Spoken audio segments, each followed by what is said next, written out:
Nous sommes aujourd'hui à Cardrock en Ille-et-Vilaine chez Bastien. Il a 36 ans, il s'est installé en novembre 2023 sur 5 hectares en agriculture biologique. Il cultive du thé qu'il vend sous forme de graines, de plants et en vrac.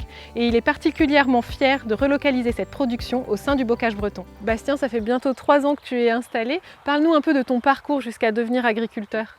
Alors depuis tout petit je suis passionné de plantes, donc j'ai effectué des études de paysagiste avec un BTS aménagement paysager en agriculture.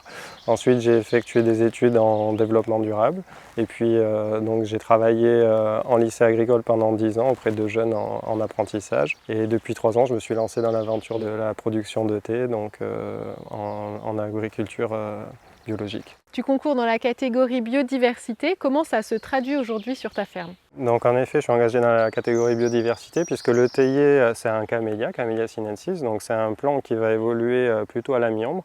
Donc on va vraiment avoir besoin sur les parcelles de mi-ombre et d'ombrage grâce aux arbres et aux arbustes. Et en fait on va travailler en agroforesterie tout simplement.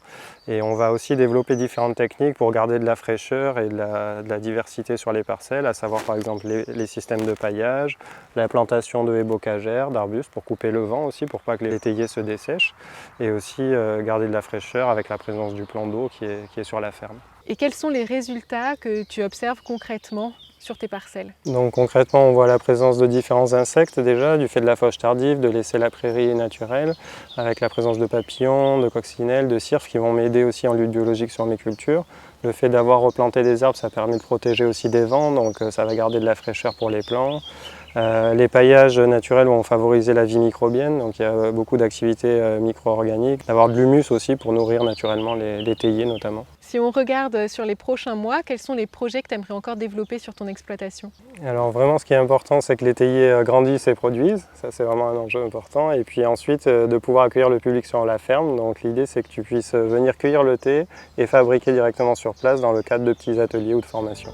Mon projet de théiculture favorisant la biodiversité vous a plu, alors tout l'été votez pour moi.